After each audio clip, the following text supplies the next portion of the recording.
Hello दोस्तों, हिंदी मेरा विश्व हिंदी चैनल में आपका फिर से स्वागत है। कैसे हैं आप सब? दोस्तों, आज की वीडियो में हम आपके लिए यूपी टीजीटी पीजीटी हिंदी 2021 के यूपीएसई एसएसबी की परफेक्ट प्रिपरेशन की वीडियो लेकर आए हैं, जिसमें हमने आपके लिए टॉप एमसीक्यू टेस्ट सीरीज बनाई है। ये आपका हिंदी पर प्रैक्टिस सेट 1 है और आप इसके पढ़ेंगे और आप टीजीटी पीजीटी क्रैक करेंगे। चलिए चलते हैं आगे। दोस्तों, अगर आपने अभी तक चैनल को सब्सक्राइब नहीं किया है तो सबसे पहले चैनल को सब्सक्राइब कर लीजिए। अगर आपको हमारी वीडियो पसंद आती है तो इसको ज़्यादा से ज़्यादा लाइक एंड शेयर भी कीजिए, जिससे आपके साथ और विद्यार्थियों को भी इस वीडियो का फायदा हो।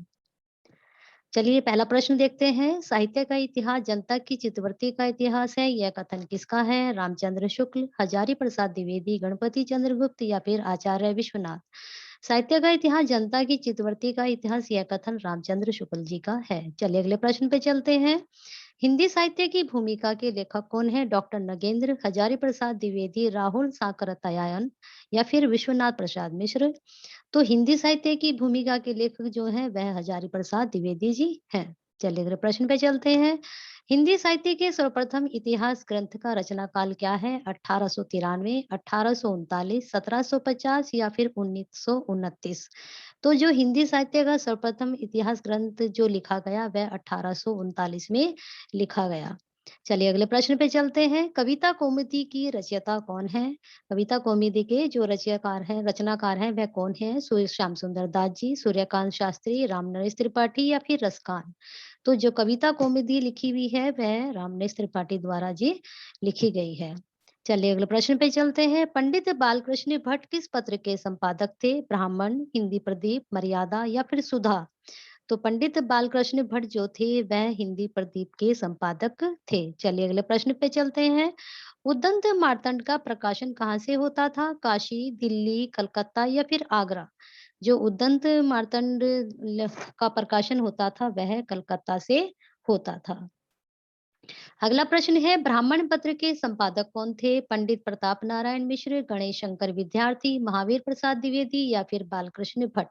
तो जो ब्राह्मण पत्र के संपादक थे वह पंडित प्रताप नारायण मिश्र थे।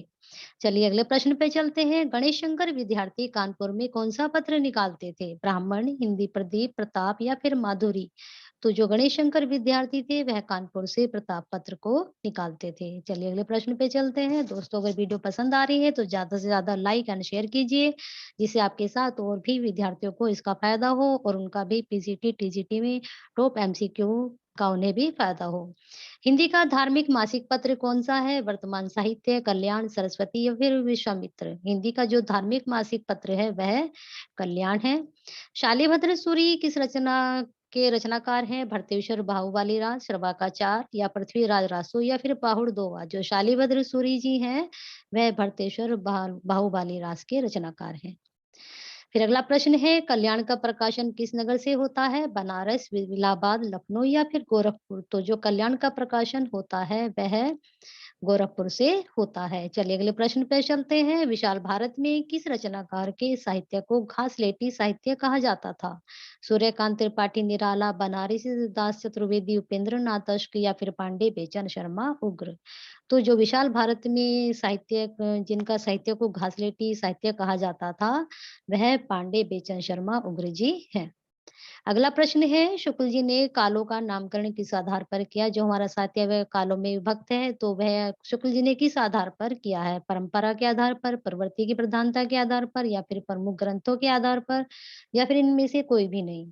तो शुक्ल जी ने जो कालों का नामकरण किया है वह प्रवृत्ति की प्रधानता के आधार पर किया है। चलिए अगले प्रश्न पे चलते हैं। आदिकाल को चारण काल किसने कहा है? Doctor again, doctor Ramkumar Verma या फिर मिश्र बंधु या फिर आचार्य रामचंद्र शुक्ल जी ने। तो जो आदिकाल को चारण काल कहा है वो डॉक्टर रामकुमार वर्मा जी ने कहा है।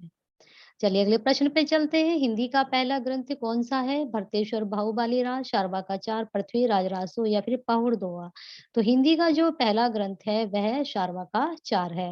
अगला प्रश्न शार्वाकाचार से ही संबंधित है। यह प्रश्न है। शार्वाकाचार की जो रचना हुई वह कब हुई? 900 ईस्वी में, 933 में या फिर 1000 में या फिर 1133 में। तो जो शार्वाकाचार की रचना हुई थी वह 933 ईस्वी में हुई थी। दोस्तों, अगर वीडियो पसंद आ रही है तो लाइक कीजिए, साथ के साथ इसको शेयर भी कीजिए, विशलदेव रासों का प्रधान रस क्या है? वीररस, शांत रस, करुण रस या फिर श्रृंगार रस? विशलदेव रासों का जो प्रधान रस है वह श्रृंगार रस है। दोस्तों मैंने देखा है कि दोस्त जो हैं वीडियो तो बहुत व्यूज़ तो बहुत आते हैं, लेकिन जो है लाइक और शेयर बहुत कम आते हैं। तो आप जितने भी लोग इस वीडियो को देखते हैं सब इसको लाइक ज़रूर करें, क्योंकि जितने आप लाइक करेंगे तो हमें और अधिक अच्छी वीडियो बनाने की प्रेरणा आपके लाइक से ही मिलती है। तो ज़्यादा से ज़्यादा लाइक एंड शेयर भी इसको करते रहिए। पृथ्वीराज रासो के वृत्त रूपांतर में कुल कितने सर्ग हैं? 30, 36 या फिर 47 या फिर 69? तो जो पृथ्वीराज रासो का जो रूपांतर है वो कुल कितने सर्ग में? वह 69 सर्ग में है। चलिए अगले प्रश्न पे चलते हैं। गोरखबानी के संपादक कौन है? माता प्रसाद गुप्त, वासुदेव शरण अग्रवाल, श्याम सुंदर दास या पीताम्बर बड़थवाल? गोरखबानी के जो संपादक हैं वह पीताम्बर बड़थवाल है।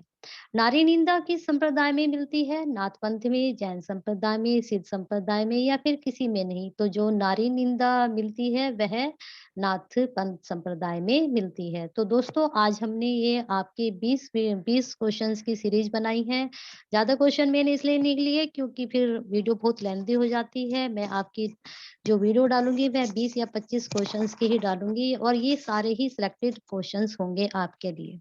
और आपकी ये पीजीटी, टीजीटी में भी बहुत ही फ़ायदा देंगे। और आपको अगर यह वीडियो पसंद आई है तो उसको ज़्यादा से ज़्यादा लाइक एंड शेयर करें, क्योंकि आपको मैंने कहा है कि अगर आप इसको ज़्यादा से ज़्यादा लाइक एंड शेयर करेंगे तो हमें और अच्छी वीडियो बनाने का आपसे प्रेरणा मिलेगी और आपके साथ और भी स्टूडेंट को इसका फ़ायदा होगा।